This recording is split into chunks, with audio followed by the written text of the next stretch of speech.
Hey guys, welcome back to Heroes of the Storm. I'm going to be casting a game for you today. This game will be featuring a blue team and a red team, for a change. The blue team will be consisting of Anubarak, Kael'thas, Lost Vikings, Uther and Jaina, and the red team will be consisting of Zeratul, Kerrigan, Malfurion, Joanna and Tassadar.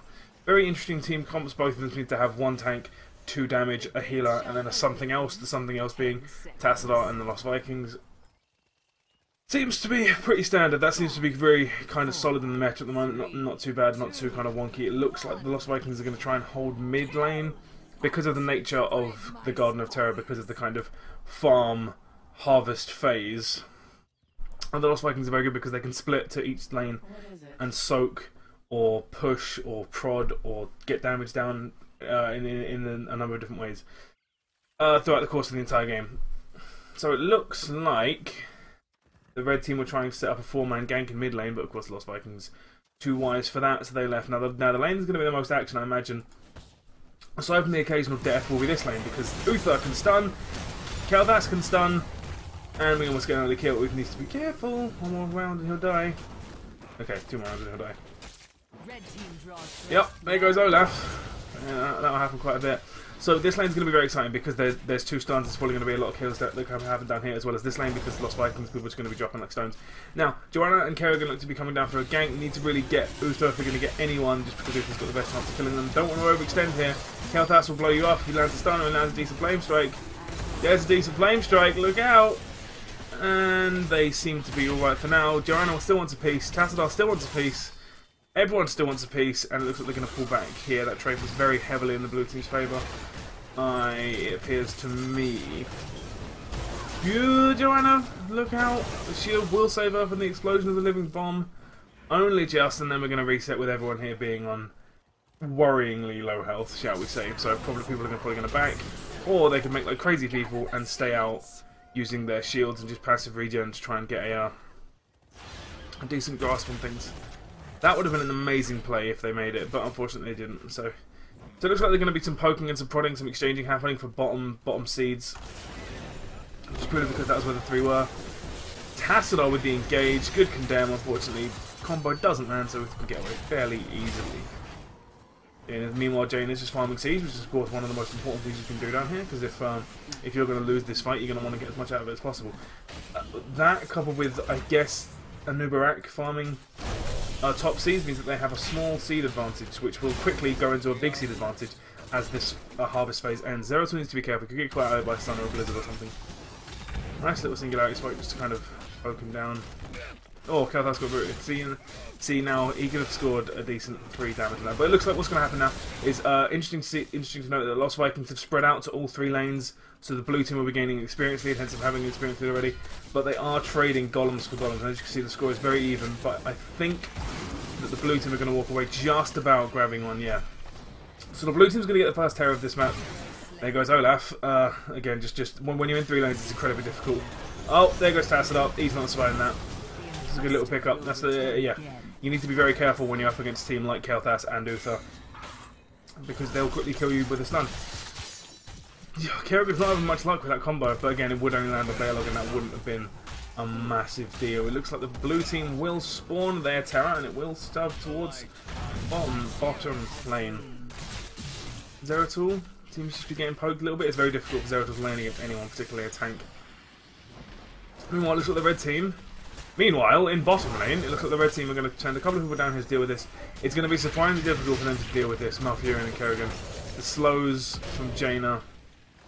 Looks like coming down to join them. Joanna's coming to join them. Missed the combo again. That route's going to suck. Kael'thas is coming in. Need to be careful here. Someone could quickly die. Oh god, there goes Malfurion. And she's stuck between Kerrigan. Oh, Kerrigan got sandwiched there between the Terror and the Kael'thas. And Joanna's not in the best of shape either. And there goes Joanna. 3 for none. And they're going to get the 4 out of this. That was... Oh, that was a wonky ass thing. So what happened there was Kael'thas arrived at a brilliant time, and they engaged without really having an escape. If you engage like that, when they're clearly going to have the kind of, they're going to push past you with the Terror, you need to have a very solid escape that you know you can get to, and they just didn't, and that cost them a few kills, which cost them a little bit of experience. And now they are behind by 2 levels. Looks like Tassadar is going to poke a little bit. Need to be careful down here to make sure that they don't overextend and get an easy kill. Meanwhile, the terrorist is going to throw down a few plants and get as much damage down onto the structures as possible, which is a clever idea. Meanwhile, the rest of the blue team are probably going to try and bash down the gate so he's got an escape. It is on the Olaf though, so it's not a big deal if he dies. So it's going to let him die. Maybe get a little bit of a heal off. And now, blue team. Nope, Jaina's gone in too far. The condemn with the stun. Ah, there goes Jaina. Oh, little good heal from Uther, who's also gone in, but it's a 4v2. Maybe a 4v3. Still not good enough. It's a good stun by Kalthus in the end, but unfortunately not enough to keep her alive. Looks like Anubarak's a little bit late to the party. If he was there, he might have been able to save things, but you know that's how it goes. Eric needs to be careful. Eric can quickly die. Okay. Oh, so top lane. So it looks to be just like a settle. Let's get mercenary camp phase. Balog's taking a few hits here, but for the next few moments, looks like everyone's going to get mercenary camps. Just kind of sit back and farm up, I guess. Oh. Oh no, he's been spotted. Oh. Blink over the wall. Oh, nice. Little regrowth over the wall. I like that. That would have been amazing. I would have been so impressed if they made that. Be careful. Oh, that's mistake one. That's revealed position. That's a shame. Oh, that's gonna die. Calling it right here. Oh, good escape. Okay, good escape. Fair enough. I'll give you that one. Kalthas, Anubarak. Kalthas is the one that's pulling most danger at the moment. It's not easy being queen. Apparently. Yeah, so it's just, at this stage of the game, it's just kind of farm up. Ooh, this could be deadly. Should be all... Nope, there's going to be the stun. The turnaround to get the entangling roots and didn't land on anyone is going to secure his death. Bit of a shame. If they're careful, if they could, they can just kill Olaf here as well. Just like maybe a trade, not really worth it, because, you know, Alpha-Union's more important than Olaf, but, you know. So, the problem that the red team has here is they are behind an ult. Which reminds me, let's have a quick look and see what ult everyone has taken. A quick look, it looks pretty standard from everyone, nothing too crazy. Yeah, but let's have a look at the blue team's ults. We've got Locust Swarm, incredibly tanky. Phoenix, incredible zoning potential. Longboat Raid, why would you not pick Longboat Raid? Divine Shield, which is going to be incredibly useful when used on anyone, really. And Summon Water Elemental. Let's go back to the game. We'll have a look at the red teams when they ding level 10. Unfortunately for them, it looks like it's going to take them a little while. Maybe not, it depends when they get the next cannon tower, I suppose. I have to be careful here. They don't have the strength to engage this. And they are about to hit level 10. At which point they will probably have the strength to engage this, isn't it? Or is it? Okay, no. Okay, so it looks like the blue team are committing to getting the bottom terror. And it looks like the red team are kind of committing to getting the top terror. It does work. We'll see in the next harvest and laning phase if it was worth it properly, but it does mean that they are going to get the terror, which is obviously going to be able to deal with their terror. There goes Eric, not a big deal, because it is only the Lost Vikings.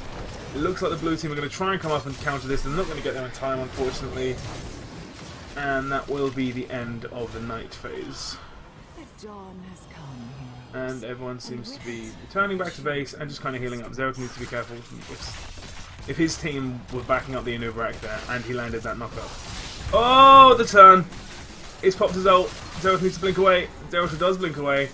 And this should be an easy kill for Kerrigan to get. That's an ult. That's a kill. Well played. Overextended there from the Anubarak. The burrow charge not hitting just secured the fact that he was going to die. If he hit that, he might have been able to pick up the kill on Zeratul. In fact, he probably would have been able to pick up the kill on Zeratul, but I don't know, because Blink went away at any point. Eric needs to be careful. Oh god, Eric. One of my favourite champions, a bit like Abathur and Murky, because he just dies, and it makes my job as a caster incredibly difficult to keep track of him dying all the time. So with the cheeky little Siege Giant grab, there wasn't much point in that. Up here is where the fight's going to be, I imagine. I'm going to keep an eye on it down there if I can. And just try and poke it down. Yeah, they have Siege Giants, which is really going to help. Their terror's really taking some hits. Quickly look back up here, let's see what's going on. Want to deal with those Siege Giants as quick as possible. Unfortunately, they have lost the fort, which is going to suck. There goes Balog. Doesn't matter, he's only a Lost Viking. And everyone's just kind of flanking around. Oh, you need to make sure you need to find him. You need to find the Uther. That. Ooh, this could be a bad engage.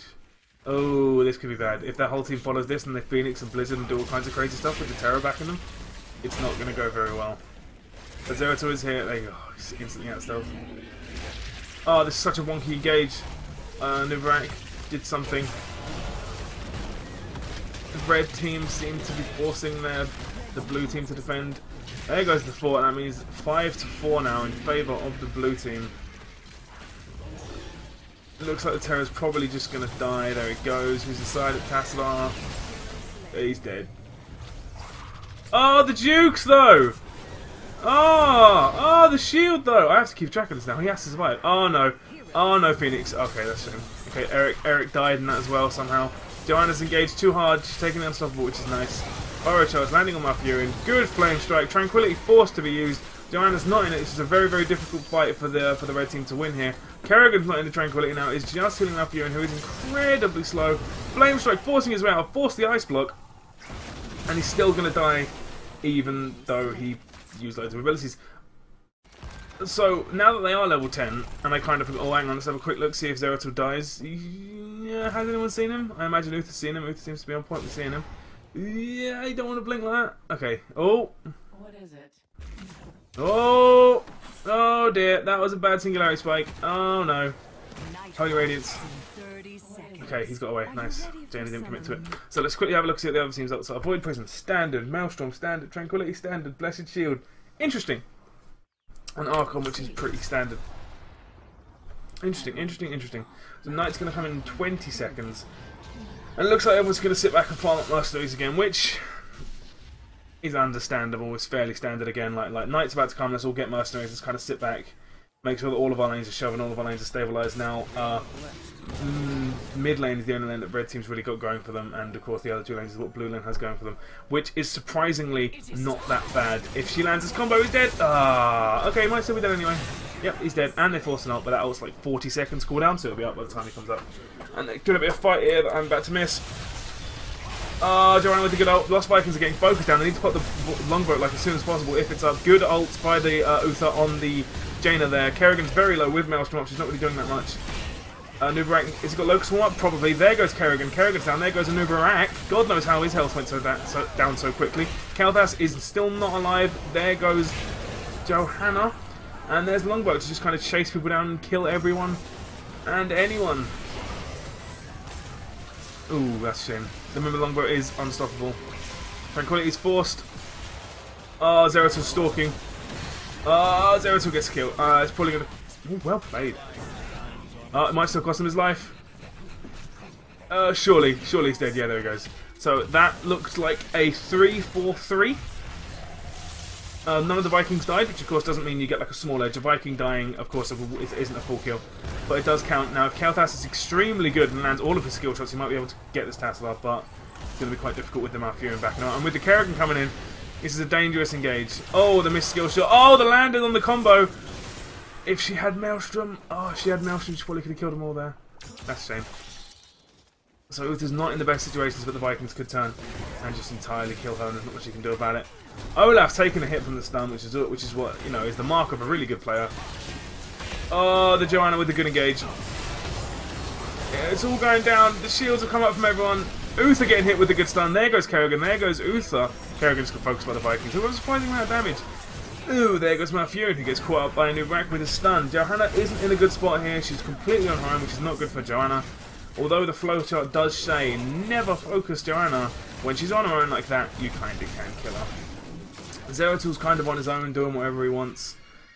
That's cool. I mean, that's kind of what you want, but kind of not. I don't know what Tassadar's planning on doing here.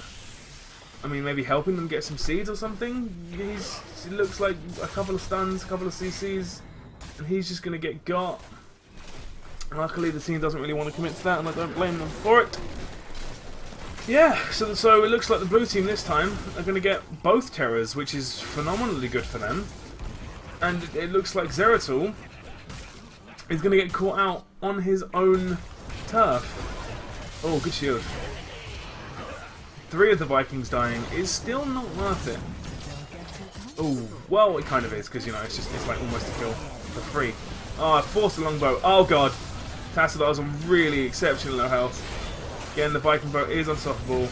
They don't lose anyone. The team loses all 3 Vikings. People just dying all over the place. So the blue team seem to be pushing mid, which is a good idea because they are weakest up mid, so it means that their minion wave is going to shove, which buys them as much time as possible. Looks like the blue team are going to want to shove with them as well. Everyone is alive, I think. I might be wrong. The Vikings counter has said 0 for a few seconds now. So I could be entirely wrong on that count, but we'll find out shortly. Looks like Terra's going to try and cause as much havoc and do as much damage over as much area as possible, which is not a bad idea when you're kind of jockeying for position. They have 2 levels and they can afford to kind of, I don't want to say play about, but they can afford to have some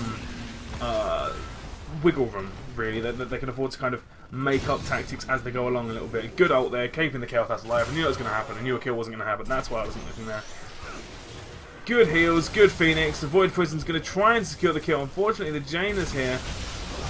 There goes the Kael'thas. Jaina can't really do that much. Kerrigan gets dropped instantly. And it looks like the blue team are going to just mop this up once more. I mean, the Jaina might die. I doubt it, because she had a pocket healer Uther, and now Malfurion's rooting all the Vikings. But now it's Uther and Jaina on Joanna. There goes Malfurion, and there goes Joanna. Now that was a 3 for 1. That works. So what the problem that the blue team have been doing this game is they haven't really been engaging in the right spots. Oh, sorry, no, I don't mean the blue team, I mean the red team. The problem that the red team have had is their Zeratul hasn't really been landing the Void Presence, but that's not really the Zeratul's fault. God damn it, it's getting melted so quickly past level 20. Yeah, and they've just kind of been taking fights and uneven trades and taking poke, and they're just kind of not focusing the right targets. I mean, getting past that's good and all, but you really want to make sure that you get the people like Jaina and Kael'thas to start the fight, and they're not. They're killing Anubarak. They're going after the Vikings a little bit too much, which is good. But once the Vikings' longbow is down and once their cooldowns are off, they are significantly less of a threat than they were before. They are still some part of the threat. Obviously, if you get surrounded by 3 of them, they get hit by the triple spin. It hurts, but they're not impossible. If you like, they normally get taken down by AoE. Good Void Prison here. Might get a couple of kills, but I imagine it's still on cooldown. Good counter engage by the Anubarak. Malfurion's forced the ice block. Kerrigan is in a really bad spot. Malfurion is down. Joanna's going to follow her. And if the Vikings land, that's good blink. If the Vikings landed that would have definitely been nice. Lights out for the Zeratul. And that again was 3-5. They're chasing too far, they're being too aggressive, and they're not really making the most situations when it's presented towards them, if you understand what I mean. They just kind of haven't been working together as a team that well. And the blue team worked together as a team very well. They were rarely on their own for long periods of time. The red team found themselves being caught out by a lot by uncoordinated attacks and uncoordinated defences, if that makes sense. Whereas the blue team coordinated their attacks and coordinated their defences very, very well. Things like that, using stun to keep 1 or 2 members of your team alive. I appreciate the tenacity, but it's not going to be enough, unfortunately, in this game. So yeah, I think that game was not one-sided. They did very well, the red team, but unfortunately they just got beaten by the overall performances of the individual players on the blue team. Anyway, if you have any comments, any thoughts on this match, anything that I missed, anything that I could have spoken about in a little bit more detail, anything that I could have spoken about in a little less detail, please let me know in the comments below. I have been Mr. G, and I'll see you next time.